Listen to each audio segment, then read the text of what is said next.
Hello and welcome back to MTG Burgeoning, your channel for all things magic. In today's video, we are going to add the next 20 creatures with mana values of 2 into our Momir Vig Cube.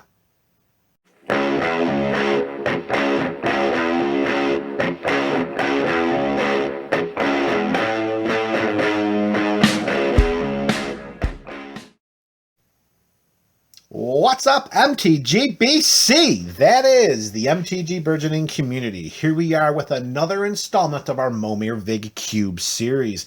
If you are unfamiliar with the goals of this series, you can click the link in the description below and bring you right up to speed. You can also do so if you're just looking for a little refresher. Additionally, found in the description below is a link to Cube Cobra, where you can view the entirety of the cube as it stands right now. So let's begin. We've got 20 creature cards, each with a converted mana cost of 2, and we're beginning with an absolute classic. Fleece Main Lion, a 3/3 cat with the monstrosity mechanic. That means we can pay 3 in Selesnya colors, and if this creature isn't monstrous, we're going to put a +1/+1 counter on it, and it will become monstrous. And as long as Fleece Main Lion is monstrous, it has hexproof and indestructible. So for the upfront investment of 2 mana, and for the later during game investment of 5 mana, hopefully the MTGBC remembered to include forests and plains in their basic land deck, we end up with a 4/4 hexproof indestructible cat, which, let's be honest, could be a game-ending combination when all on one card. Fleece Main Lion may end up being one of the most valuable 2-drops that the Momir Vig Cube has to offer. Creature number 2, we're going mono green here. We're going to core set 2013, and we have a Flint Hoof Boar, a 2/2 boar that gets +1/+1 as long as you control a mountain. Another reason to make sure those land decks are diversified. We can tap that mountain, and we can give it Flint Hoof Boar haste until end of turn. So how effective would it be if one of the first 2 lands you play is a mountain, and you summon Flint Hoof Boar to the battlefield? You're going to get a 3/3 for the investment of 2 mana.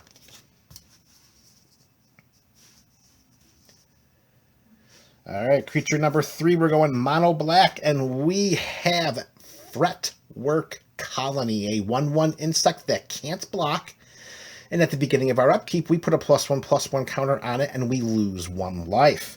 So this kind of has a self-imposed clock ticking away in a format where combat is the only win condition and we only begin with 24 life. How many turns can we keep Fretwork Colony on the battlefield, getting bigger and bigger as we lose more and more life? Well, that may be dependent on other extemporaneous lifelink sources or how the battlefield is playing out. However, this does tick upward in power and toughness each time we lose one of those life. So it's a little bit of give, it's a little bit of take, and it's another example that not every single creature included in the Momir Vig Cube is going to be uber powerful. Next up, we're shifting to mono red here, and we have Fury Blade Vampire, a 1/2 vampire berserker with trample.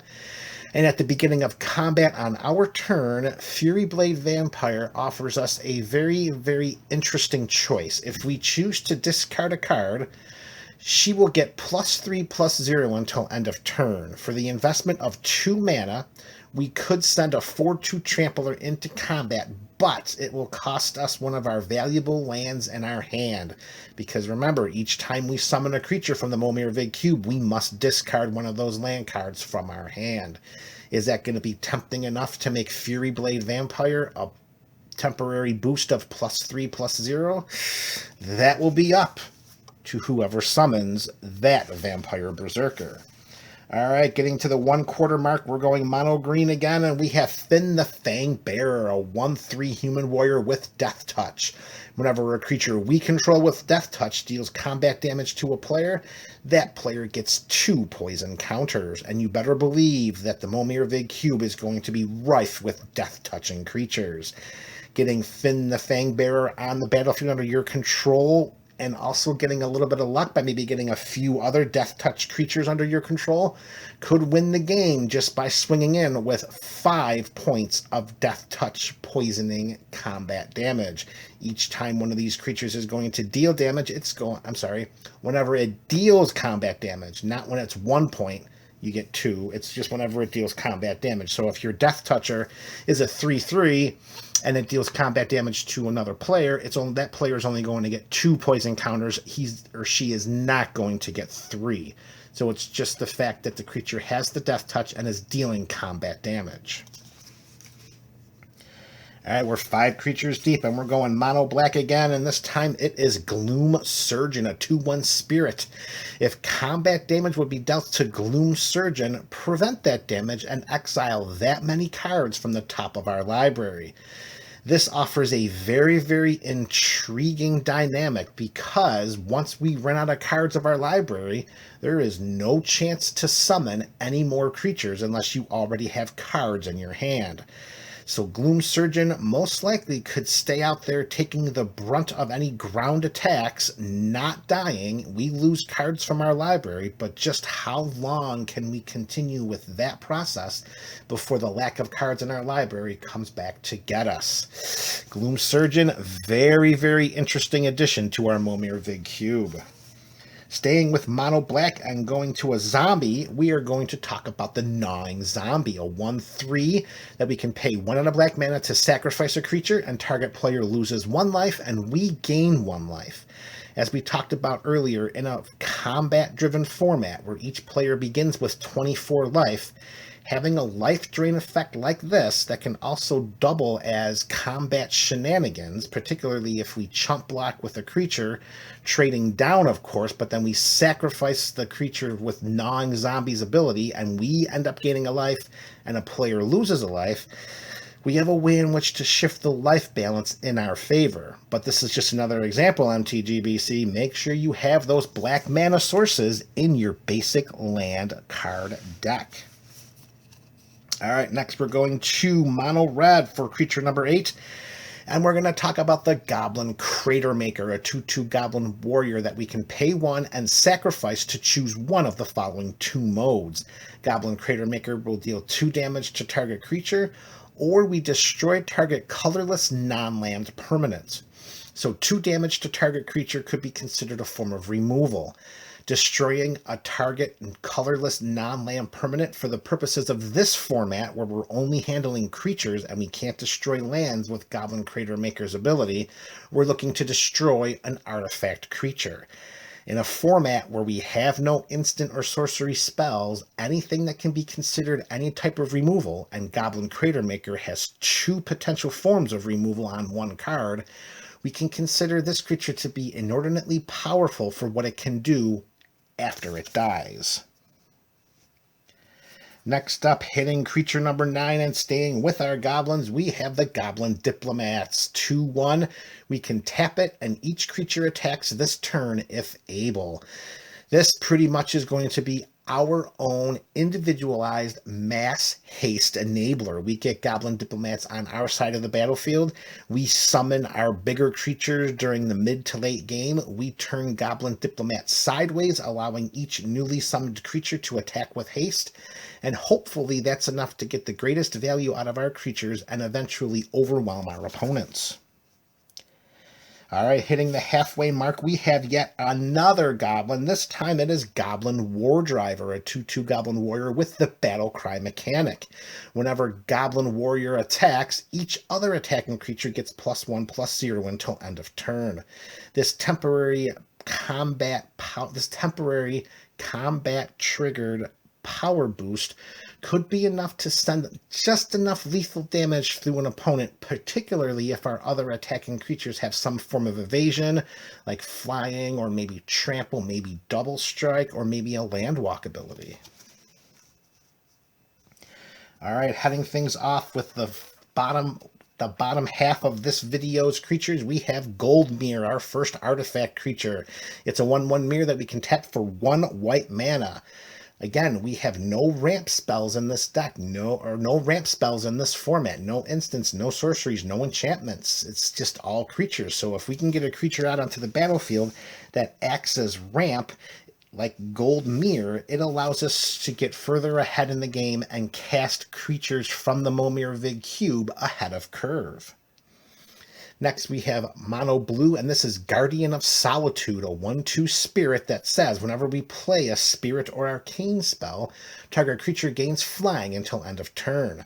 So there's going to be a litany of spirits woven into the Momir Vig Cube, and each time we're fortunate enough to cast one while also controlling Guardian of Solitude, we imbue temporarily one of our creatures with a great form of evasion, sending that creature into combat, flying over the battlefield, and hopefully delivering some important combat damage.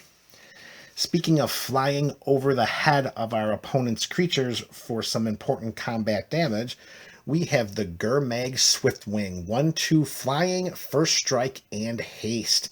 For the investment of 2 mana, I don't know what more you can possibly ask. We have the haste so it can attack right away. We have the first strike so it can chump block and obliterate 1/1s that decide to come anywhere in our direction. And then it has the built-in evasion. Gurmag Swiftwing, one of the best 2-drop creatures that we're going to see in this Momir Vig Cube. Next up, and another artifact creature, this one is Gust Skimmer, a 2/1 insect that we can pay 1 blue mana to give it flying until end of turn. So MTGBC, make sure you have those islands in your basic land deck. Creature number 15, we're going mono green here with Gyre Sage, a 1/2 elf druid with the evolve mechanic. So whenever a creature enters a battlefield under our control, if that creature has greater power or toughness than this creature, we put a +1/+1 counter on Gyre Sage. Then we can tap Gyre, well not then, we can tap Gyre Sage for a green mana for each +1/+1 counter on it. So if we think about this very, very feasible scenario, Gyre Sage comes down in the 2 slot. With each successive creature that we summon from the Momir Vig Cube, I think it's very, very safe to assume that at least one, either power or toughness of those creatures is going to be higher than Gyre Sage. As Gyre Sage gets more and more +1/+1 counters on it, we can turn her sideways as a way in which to gain additional mana to cast even bigger spells, getting us well ahead of our opponents, because while they're casting most of their creature spells on curve through the Momir Vig Cube, we're way ahead of curve because Gyre Sage is giving us so much more additional mana. All right, bottom 5, we're going mono blue again, and this time it is the Hana Spy Patrol. It begins with a 1/1 human rogue, however it has the leveled up mechanic. So for every 2 and a blue we pay, if we get to 1 or 2 leveled up counters, then Hana Spy Patrol can't be blocked. It turns into an unblockable 2/2. If we get at least 3 level up counters on Hana Spy Patrol, then it becomes Shroud and it can't be blocked. So if we invest enough mana over the course of a game of Momir Vig, we'll end up with a 3/3 Shroud that can't be blocked. Again, MTGBC, make sure you have your blue mana sources in that basic land deck. Next up, we have a mono white creature. This is Hand of Honor, a 2/2 human samurai with protection from black. It also has Bushido 1, and whenever it blocks or becomes blocked, it gets +1/+1 until end of turn. The protection from black is a very, very nice way in which to send in some potentially unblockable combat damage, or a very good defensive creature to hold back just in case any of our opponents have some black creatures they wish to send to us via combat. Next up, another mono-white edition, we have Hanweir Militia Captain, a 2/2 human soldier at the beginning of our upkeep. If we control 4 more creatures, we transform Hanweir Militia Captain into the West Vale Cult Leader. Its power and toughness are equal to the number of creatures we control, and at the beginning of our end step, we create a 1/1 white and black human cleric creature token and put it right onto the battlefield. In a format where creatures reign supreme, any creature that can create additional creatures should be highly, highly coveted, and that is what we're talking about when we talk about the Hanweir Militia Captain. It's almost enough to take the brunt of our combat damage not allowing our creatures to die, just for the purposes of being able to transform this into the cult leader so that we can get that 1/1 human cleric at the beginning of our end step every single time a round of turns pass. All right, 2 creatures left, and we're going mono blue here with Harbinger of the Tides, a 2/2 Merfolk Wizard. We're going to skip right past, though. We could cast it for flash if we pay 2 more because it's completely randomized, so we're not going to be worrying about that. When Harbinger of Tides enters the battlefield, we may return target tapped creature an opponent controls to its owner's hand. This is going to be considered a form of removal because every single creature that's summoned to the battlefield from the Momir Vig Cube is a token copy of that creature. So once a token leaves the battlefield, it ceases to exist. So for the purposes of this variant, we're going to change what Harbinger of the Tides text reads to be a little more accurate to say, when Harbinger of the Tides enters the battlefield, you may exile target tapped creature an opponent controls.